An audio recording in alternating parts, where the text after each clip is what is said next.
Welcome at a new episode of Behind the Lens. And today, as you can see here, there's a little screen popping up here.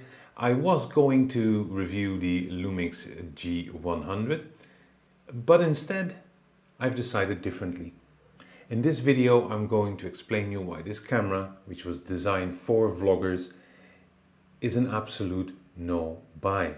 I will give you 6 reasons why you shouldn't buy this particular camera if you're really serious about your vlogging, because you're going to get disappointed.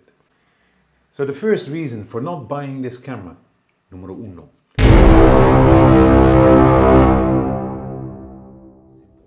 it's the 4K crop factor. What that really means is that once you start shooting yourself, you want to be like this in frame. I'm about on arm's length. If I take it a bit closer to me, my face, but also the surroundings are still in frame. Unfortunately, with the G100, the 4K crop factor, so once you select your 4K shooting, if you do it in video, all of a sudden the micro four thirds center seems to be narrowing.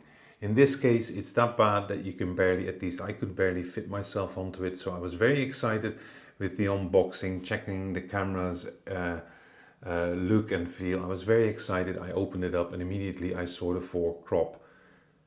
Basically ruined the entire experience. So by that, I actually really wanted to throw it away. This was after 3 minutes. So there's a little example which you'll see here from the guys from DP Review, and you really see what the image quality in 4K is like. Very disappointing quality. And that brings me to my second reason. The second reason.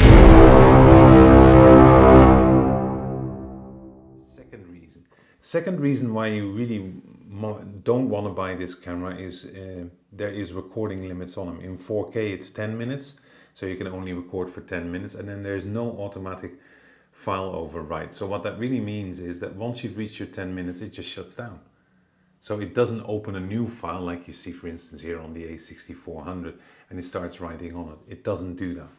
Yeah, additionally, and this really surprised me, in HD there's a recording limit of 20 minutes. So you are a vlogger, and one of the things you do most is shoot video and the occasional still.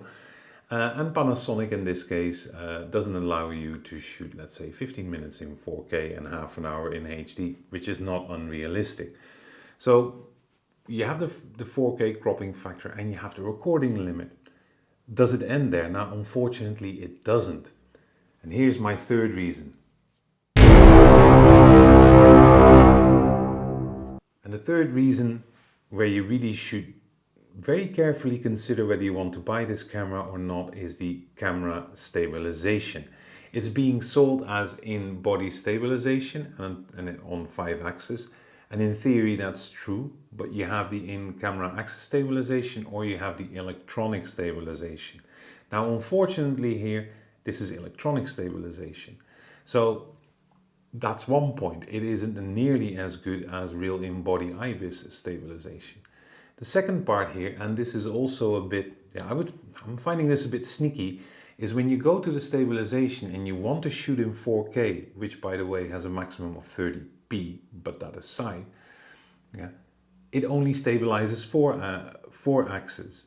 So that basically means if you're shooting in 4K and you really want to, walk around, all of a sudden one axis is not stabilized. And again, if you see here on the side, you'll see actually the results from the guys from DP Review. Again, I was so disappointed with the crop factor that I didn't continue really shooting. I tested afterwards and I really noticed noticeable shakes and wobbles. So that was very disappointing. So the only way you get that 5 axis stabilization, electronic in this case, is in HD.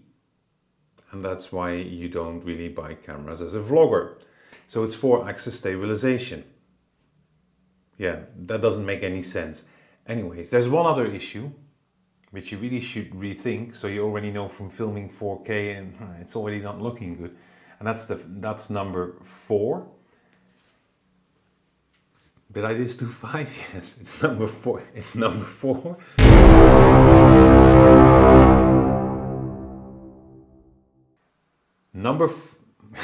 Number 4. Yes, this is 4. Yeah. is the autofocus. Anybody who has ever shot with Lumix knows at times that autofocusing issues can occur. Yeah, sometimes it takes a bit longer to get you into focus, other times it's just looking for a point to focus. And this has everything to do with the fact that the system is contrast based instead of pixel based. Yeah, so Sony and Canon have far superior autofocus abilities. Again, it's not what you want, yeah? So you have issues with your stabilization, you have issues with your crop, you have issues with your time limitations, and now you have issues with your autofocus. Which brings me to my fifth point. And number 5 is the battery life.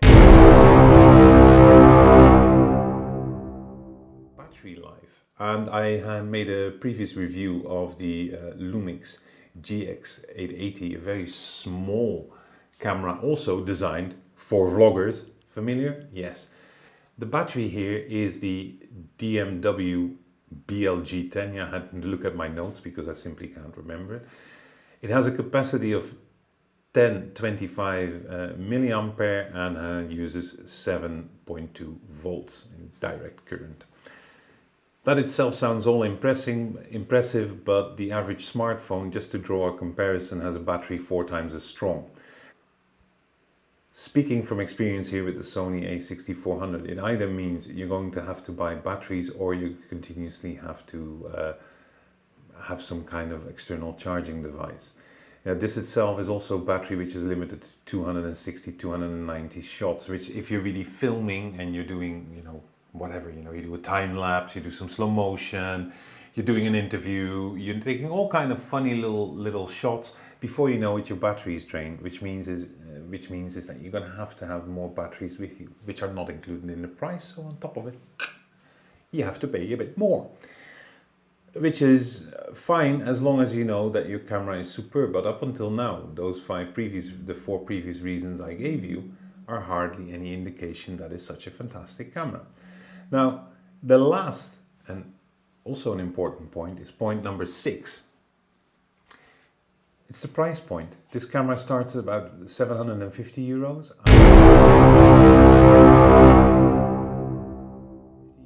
I had the camera with the electronic tripod with it, which was nearly 800 euros. Now, for that kind of price point, you might expect a few things. First of all, the electronic tripod was connected via cable.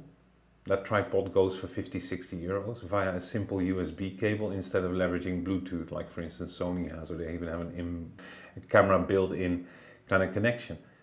Panasonic doesn't have that, so you get some old crappy tripod, which is very expensive, with a cable, while you have Bluetooth and Wi-Fi on the camera. Yeah, you get a crop factor, you get image stabilization issues, you have battery life issues, and you have shitty autofocus. Now, all in all, to me, it simply is the price point and the offerings of the specs. This camera was so-called designed for vloggers, but in reality it's designed for photographers. And there's nothing wrong with it. The camera takes excellent stills, it has a fantastic menu interface, all of that. But the fact is that what they put on the market here simply doesn't cater for the people who want to vlog. For instance, they've excluded vlog into it. Now, if some of you are watching this and thinking, what is vlog? Well, it's basically a flat color profile which you use for more advanced cinematic features, which means is that, in post-production, something you really don't want to do too much, you need to upend the colors, you need to do some color coding. This is all very advanced stuff, but most vloggers really don't give a crap about it. Specifically, vlog is useless on this camera because, a bit technical here, you have an 8-bit coding with a certain frame rate. That means that if you want to edit it afterwards, it isn't as smooth if you have, for instance, a 10-bit frame rate. So all in all, people, I would say keep that 750 bucks in your pocket, either buy the Sony or buy some other cameras like the M50.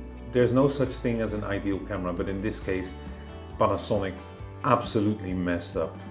I'm really sorry, they absolutely messed up. And I was so hopeful, I was so happy to have this camera, and it just, no. I'll keep it to my DJI Osmo Pocket, which is this small little thing you keep in your hand, and it does a great job as well. Anyways, that's it for me. Thank you for watching. Make sure you hit that subscribe button, but what I find far more important, ask me questions. Anyways, till the next episode. Thank you very much.